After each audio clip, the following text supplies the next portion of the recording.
Let's talk about the Tampa Bay Buccaneers here for a little bit. Look, for anyone following the NFL over the past few days or week or so, everyone's been talking about not the Buccaneers, but the Houston Texans and Buffalo Bills with that massive Stephon Diggs trade that, of course, brought shockwaves throughout the NFL. People are talking about who won that, who lost that.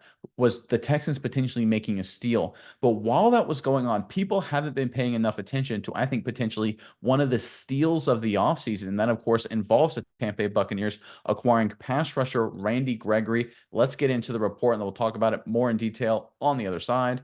This is from FanSided. According to ESPN's Jeremy Fowler, Randy Gregory has landed with Tampa Bay on a one-year deal worth only $3 million with the potential to reach $5 million based on incentives. That is a steal. The talented linebacker split last season between the Denver Broncos and San Francisco 49ers. That said, the Bucs will rely on Gregory's experience plenty. He's still productive and an important cog in Tampa Bay's reworked pass rush core. The Bucs were 29th against the pass last season, so all help is needed. I think it was a great move people aren't paying enough attention to. Miles, I'm curious what your thoughts are, but first, Buccaneers fans, in the comment section below. We're getting closer to the draft, only a few short weeks away right now. What do you want the the Buccaneers to do, with their pick in the upcoming NFL draft, their first pick? Let us know what direction you want them to go. Maybe you're thinking they should go trade. Maybe there's a specific player or a position group you want them to address. Let us know in the comment section below what you want the Buccaneers to do with their first pick in the upcoming NFL draft. But Mice, give me your thoughts on this move by the Tampa Bay Buccaneers, especially what Randy Gregory could do for this defense. Yeah, Nick, I think this is a big move in a couple different ways.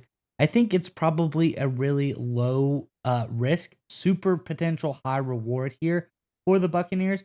Because if you look at a guy like Randy Gregory, last year was kind of an up and down year for him.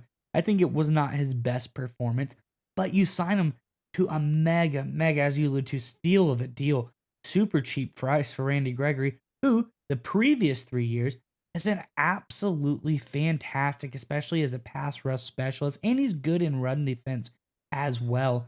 This guy had 3 straight years playing for Dallas, playing for Denver, where he was very highly rated, 80.5 PFF grade, 78.6, 76.9. Coupled that with a couple of high 80s, 84.9, 81.9 pass rush grade. This is a guy who can make some moves. He can be a versatile player for the Buccaneers. And I think in that aspect, this is a really good move. But I think there's a general theme as well from what the Buccaneers have done this offseason.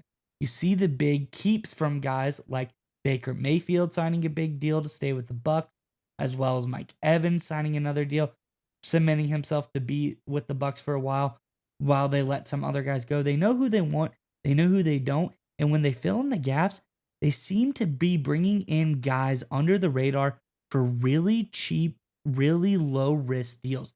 You look at the Tavier Thomas deal, 1 year, $1.5 million.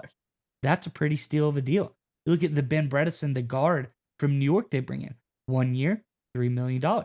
That's a pretty good deal.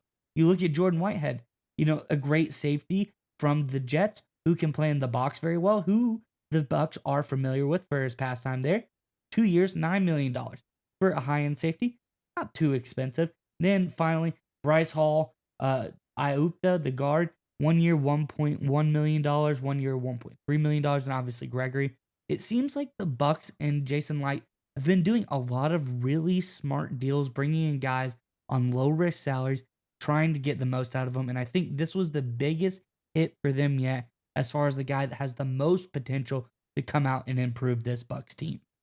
Well, especially when you have to consider stylistically who Randy Gregory is. And, I followed Randy Gregory's career pretty closely when he was with the Dallas Cowboys. And if you look at Gregory, he's the kind of guy that really is not a player that necessarily wants or needs a lot of reps to be incredibly productive and to be incredibly skilled.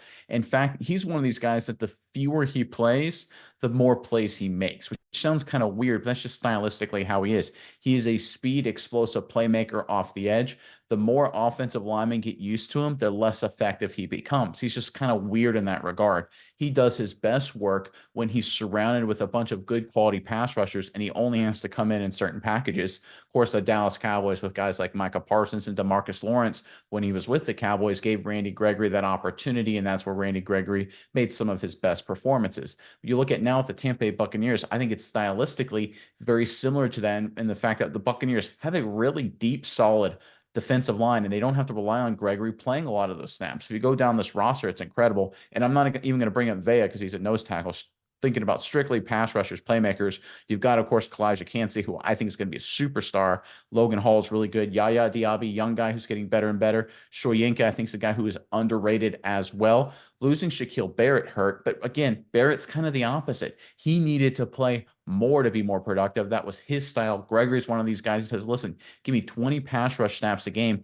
I'll get you 10 pressures. But if you give me 50 pass rush snaps a game, I'll only get you 5 because the offensive line will get used to me. I think the perfect thing to understand Randy Gregory as is like a change of pace running back or a change of pace kind of player to come in, insert in different situations to completely throw offensive linemen off because that's just how he plays. He's long, he's fast, twitch, muscle guy. Like he's a speed guy 100%. That's exactly how he likes to play. And I think being a change of pace guy is how he'll have a big impact. And I think that's where the Buccaneers are planning to use him. Again, I think a lot of people really didn't like how Randy Gregory played in Denver, but that's because they played him all of the time, which was not very smart. You put him in short situations, he'll be a beast. That's what the Bucs are going to use him in. I think this is one of the steals of the offseason. I really mean this. I think Randy Gregory is going to have a heck of a year for the Tampa Bay Bucs.